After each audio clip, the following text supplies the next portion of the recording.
At my sister's 300-guest wedding, Mom raised her glass and asked, "So when's your turn?" I said, 8 months ago. You were invited. Your favorite daughter threw the invitation in the trash. At my sister's wedding reception, in front of 300 guests under crystal chandeliers that probably cost more than my actual wedding, my mother raised her champagne glass, smiled at me with that particular blend of pity and concern she'd perfected over the years, and asked, "So Caroline, when is it going to be your turn?" The entire reception hall went quiet, not completely silent. The string quartet was still playing softly in the corner, forks were still clinking against plates, but that specific kind of quiet, where everyone nearby stops their conversations to listen because they sense drama coming. I looked at my mother, at my father sitting beside her, uncomfortable as always when attention turned to me, at my sister Bella in her $18,000 Vera Wang gown, her perfectly highlighted hair cascading over her shoulders, her 2 million Instagram followers probably already posting photos of her perfect day. 8 months ago, I said clearly. I got married 8 months ago. You were invited. All of you were invited. But my favorite daughter over there threw the invitation in the trash. The quiet became silence. Absolute suffocating silence. 300 guests stopped mid-conversation. The string quartet's music faded to nothing. Bella's champagne glass froze halfway to her lips. "You're lying." Bella's voice cut through the silence like a knife, sharp and desperate. "You're just trying to ruin my day because you're jealous." My mother's confused smile wavered. She looked between Bella and me like she was trying to solve a puzzle with missing pieces. "Caroline, sweetheart, what are you talking about? We never received any wedding invitation. You never told us you were getting married." "February 12th, I said calmly. My heart was pounding, but my voice stayed steady. I'd practiced this. FedEx overnight delivery, signature required, 4 velvet invitation boxes with hand-tied ivory ribbons. Bella signed for the package at 10:15 a.m. My father stood up, his face already turning that particular shade of red that meant he was about to start yelling. "If you sent invitations and we didn't respond, why didn't you call us? Why didn't you follow up? You expect us to believe you just got married without your family and never said anything?" "Because I trusted my family," I replied, my voice catching slightly on the word trusted. "I waited 30 minutes at my ceremony, staring at your empty reserved seats in the front row. I had painted little wooden signs with your names on them. Mom, I decorated yours with daisies because you mentioned liking them at Thanksgiving 7 years ago. Dad, yours had a golf club because you always talked about teaching me to play, even though you never did. Bella, yours had a little camera because I thought you'd want to film content for your followers." I could feel my throat tightening, but I pushed through. "I stood there in my dress, not Vera Wang, just David's bridal, because I'm an architect, not an influencer, and I waited. My husband Nate's family was so embarrassed for me. His mother kept asking if she should call you. I kept saying you were probably just running late. I'd been estranged from my family in all but name for 6 years, ever since I'd graduated from University of Texas with my architecture degree and moved to Austin instead of staying in Dallas near them. Near them really meant in Bella's shadow, but nobody ever said that out loud. Bella was 3 years younger than me. I was 31, she was 28, but she'd always been the golden child, the beautiful one, the successful one, the one with 2.3 million Instagram followers and brand partnerships with companies like Glossier and Revolve. She made $400,000 a year,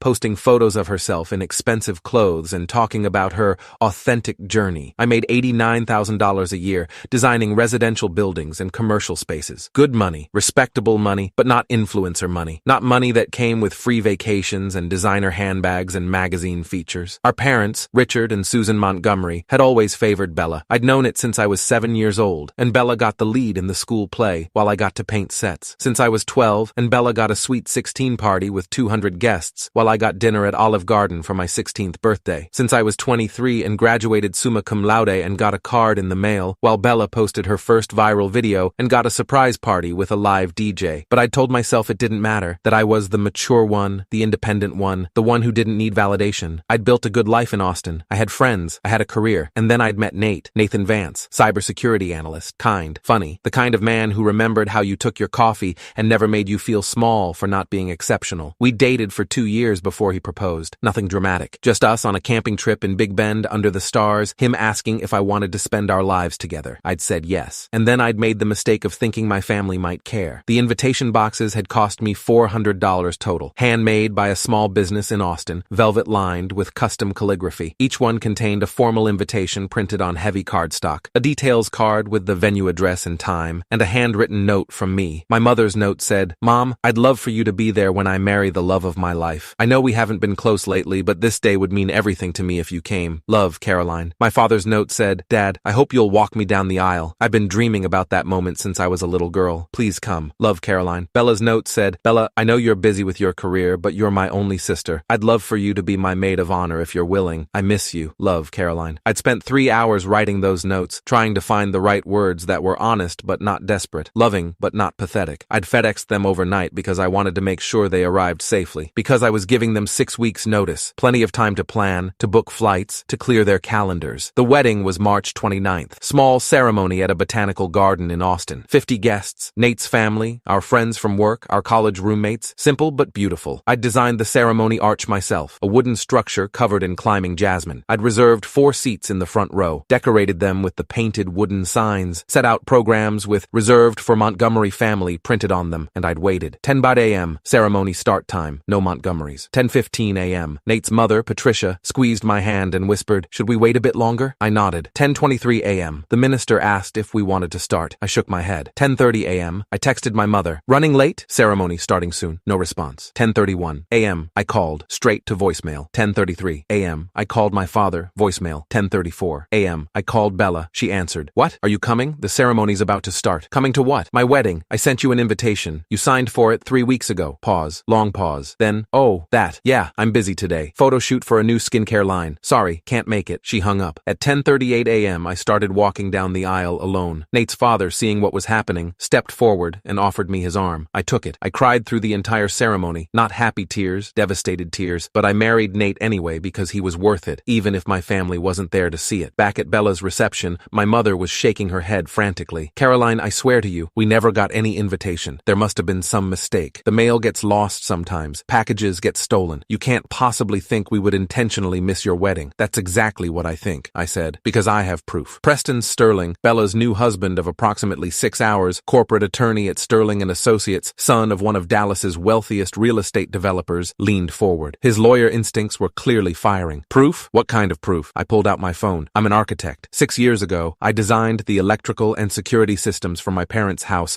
when they did their renovation, full smart home integration, professional-grade security cameras, network video recorder with 2-year data retention." I watched the color drain from Bella's face. She knew exactly where this was going. "You're bluffing," she whispered. "The admin password was never changed," I continued, looking at my father. "I recommended you change it twice via email, in 2019 and again in 2021. You never did. The system's been sending me weekly backup reports to my email this entire time. I just never bothered to look at them." I turned my phone around. On the screen was crystal clear 1080p footage from the front door camera. The timestamp read, February 12th, 2024, 10:14 a.m. "Until 3 weeks ago," I said, "when I was designing a security system for a client and remembered I still had access to my own old work. My husband Nate, cybersecurity analyst by the way, he helped me access the archived footage remotely. Completely legal since it's my own system design, and I never formally relinquished admin rights." I pressed play. The footage played on my phone, but I'd already airdropped it to my iPad and connected to the reception venue's AV system. The video appeared on the massive screens flanking the head table, the same screens that had been showing Bella's professional engagement photos all night. 300 people watched. FedEx truck pulling up. Driver in uniform carrying a distinctive blue and white package, walking to the front door, ringing the doorbell. Bella answering. She was wearing black yoga pants and an oversized hoodie, her hair in a messy bun, no makeup. The real Bella, not the Instagram version. She signed the driver's tablet, accepted the package. Then, the critical moment. Bella looking down at the return address label, reading it, her expression changing from neutral to something cold and calculating and cruel. I watched her mouth move, reading aloud, "Caroline and Nate Vance." She glanced around, checking to see if anyone was watching from inside the house. Then she walked to the side of the house where the recycling bins sat behind decorative lattice screening. No hesitation, no pause, no moment of guilt or consideration. She opened the blue recycling bin and hurled the package inside like it was garbage, like my wedding invitation was trash. Then she turned and walked back into the house, pulling out her phone, laughing at something on the screen. The video ended. The reception hall stayed frozen. 300 people staring at the screens. At Bella, at me. Preston's face had gone carefully, deliberately blank. The kind of blank that lawyers get when they're processing information that changes everything. He turned to Bella slowly. "You threw your sister's wedding invitation in the trash?" "I can explain," Bella started, her voice high and panicky. "Because you were jealous?" Preston's voice was quiet, controlled, which somehow made it worse than if he'd been yelling. "Because you couldn't handle anyone else having a moment that wasn't about you?" "Preston, please, you don't understand." "I understand perfectly." He stood up abruptly, his chair scraping against the floor. "You gave her that book as a wedding gift tonight, that How to Die Alone book. I thought it was a weird joke, but you knew she was married this whole time." I'd almost forgotten about the gift. When I'd arrived at the reception, I'd been invited as a guest, not a a bridesmaid because apparently I wasn't close enough to the family anymore. Bella had made a big show of giving me a wrapped present in front of her friends. "Since you're still single," she'd said loudly, "I thought this might help." Then she'd laughed, and her friends had laughed, and I'd opened it to find a book called How to Die Alone, a guide for the rest of us, with a pink cover and a cartoon of a sad woman with cats. I'd smiled, said thank you, put it in my purse, because I'd been saving my moment. "You humiliated her at Christmas," Preston continued, his voice getting harder. "I was there. I watched you tell everyone at the family dinner that Caroline was going to end up alone with cats. I watched you post on Instagram about how sad it was that your older sister couldn't find anyone, and the whole time you knew she was married." My mother tried to intervene. "Preston, let's not be hasty. Bella made a mistake, but surely we can—" "A mistake?" Preston pulled his wedding ring off, the platinum band he'd been wearing for exactly 6 hours and 43 minutes. He placed it on the reception table with a deliberate click that echoed through the microphone system. "Mrs. Montgomery, your daughter is cruel. Deliberately, calculatedly cruel, and I won't spend my life with someone who destroys other people for sport." Bella's face crumpled. "You can't do this. Not here. Not in front of everyone. Preston, please, I love you." "You don't love anyone but yourself," he said. "You proved that when you threw your sister's wedding invitation in the trash. You proved it every time you humiliated her. You proved it tonight when you gave her that book." He turned to me. "I'm sorry for what my family's company is about to do, but you should know, you deserve to know, that this isn't your fault." His father, Harrison Sterling, stood beside him. He was a tall man in his 60s, distinguished in the way that old money makes people distinguished. He looked at my father with an expression of pure disappointment. "Richard, that merger project we discussed, the commercial development in Fort Worth, consider it canceled. Sterling Group doesn't do business with families that lack integrity." My father's face went ashen. "I knew about that merger. Dad had been talking about it for months. His property development company partnering with Sterling Group on a $50 million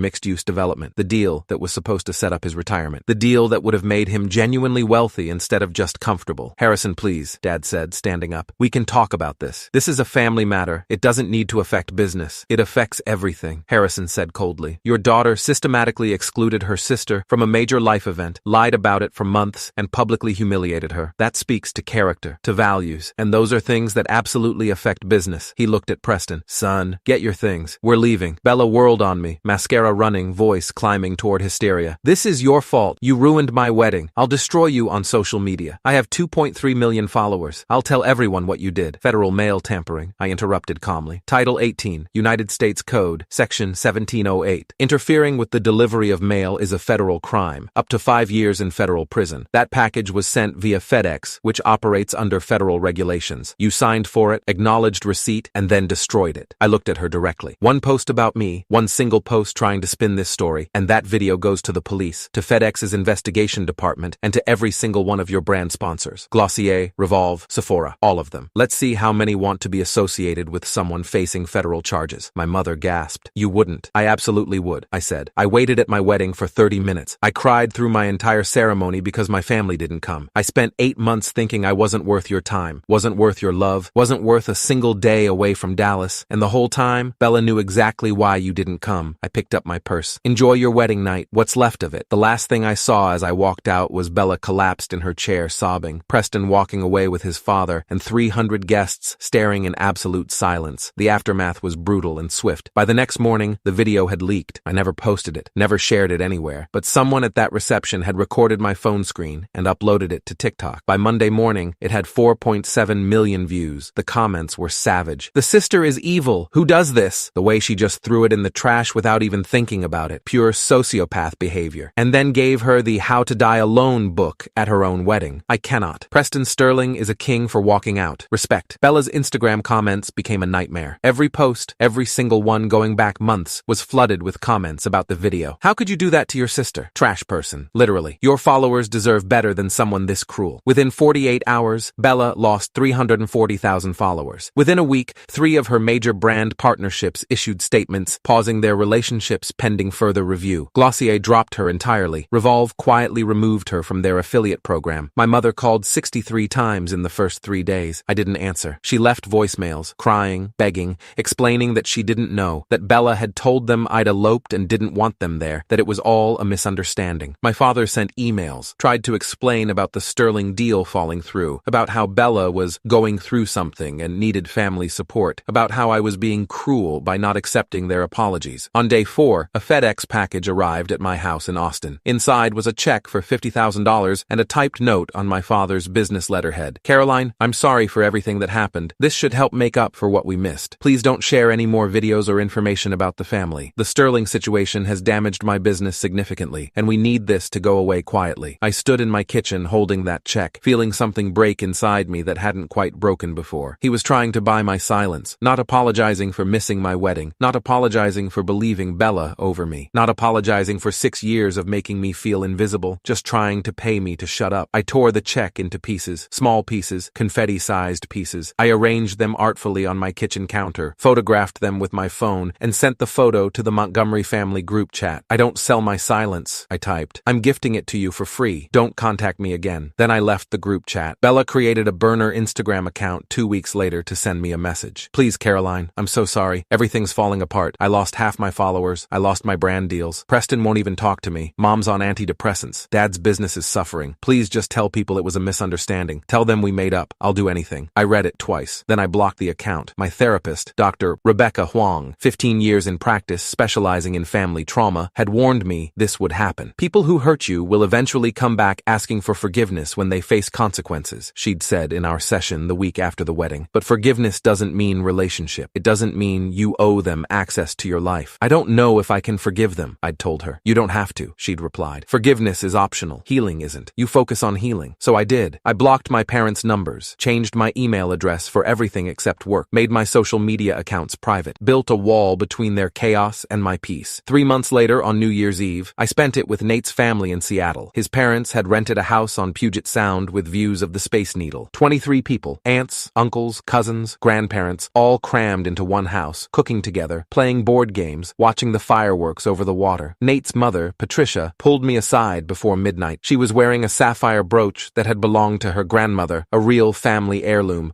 passed down through 4 generations. "I want you to have this," she said, unpinning it from her dress. "Patricia, I can't. It's a family heirloom." "You are family," she interrupted firmly. She pinned it to my dress, right over my heart. "You've been family since the day you married my son. Since before that, really. From the first time Nate brought you home and you spent 3 hours helping his father fix the deck without being asked." She hugged me tight, and I felt the brooch pressing against my shoulder. A real family heirloom, passed down with actual love, not because someone was trying to buy forgiveness or impress people on social media. "Any regrets?" Nate asked later as fireworks exploded over the Space Needle in bursts of gold and silver and blue. I thought about the empty chairs at my wedding, the 30 minutes of waiting, the cruel book Bella had given me, the check torn into confetti pieces. "Not one," I said. He kissed me as the countdown hit midnight, and I felt something I hadn't felt in years around my family. Safe, valued, loved. 6 months after the wedding, I got an email from Preston Sterling's lawyer. Not from Preston himself. I guess his lawyer thought that was more appropriate. The divorce had been finalized. Bella had signed without contesting. Preston had paid her $75,000 to walk away quietly and sign an NDA preventing her from discussing the marriage or its dissolution publicly. "Mr. Sterling wanted you to know," the email concluded, "that your video gave him clarity about who he'd married. He's grateful, in retrospect, that you showed him the truth before he invested more time in the relationship. He wishes you and your husband well." I showed the email to Nate. He read it twice and then looked at me. "Do you feel vindicated?" "No," I said honestly. "I feel sad. For all of us. For the family we could have been if anyone had just cared." "Their loss," Nate said, pulling me close. "Completely their loss." Bella tried to rehabilitate her image, posted a carefully worded apology on Instagram about making mistakes and learning and growing, never mentioned me by name, never actually took responsibility, just vague platitudes about being human and imperfect. Her followers didn't buy it. The comments were brutal. She eventually deleted the post. Then she deleted her entire Instagram account and started over with a new handle, new branding, trying to rebuild from 47,000 followers instead of 2.3 million. Last I heard from mutual acquaintances, people who knew both of us but weren't close to either, she was working as a social media manager for a small boutique in Dallas, making $45,000 a year, living with our parents because she couldn't afford her own place anymore. My father's business recovered eventually. The Sterling deal was dead, but he found other partners, other projects, smaller projects, less prestigious, but he survived. My mother sent me a birthday card this year. No return address, but I recognized her handwriting. Inside was a simple note. "I'm sorry I didn't come to your wedding. I'm sorry I didn't believe you. I understand if you never want to speak to me again, but I wanted you to know that I think about you every day. Love, Mom." I haven't responded. I don't know if I will. Dr. Huang says that's okay, that I get to decide what forgiveness looks like, what relationship looks like, what family means, that I'm allowed to build a new definition with people who actually show up, and I have. Nate's family throws me birthday parties, remembers my favorite foods, asks about my architecture projects, and actually listens to the answers. His mother texts me photos of her garden and asks for design advice on the gazebo she's planning. It's not the family I was born into, but it's the family I chose. And sometimes that's better. Last week, Nate and I were having dinner with his parents when Patricia asked about our plans for the future. We're thinking about kids, Nate said, squeezing my hand. Maybe in a year or two. Patricia's face lit up. Oh, how wonderful. Have you thought about names? We had. We'd been talking about it for months. If it was a girl, we wanted to name her Patricia, after Nate's mother. If it was a boy, we wanted to name him James, after Nate's grandfather, who'd passed away 2 years ago. We want our kids to be named after people who showed up, I said. People who were actually there when it mattered. Patricia's eyes filled with tears. She reached across the table and took my hand. Your children are going to be so loved,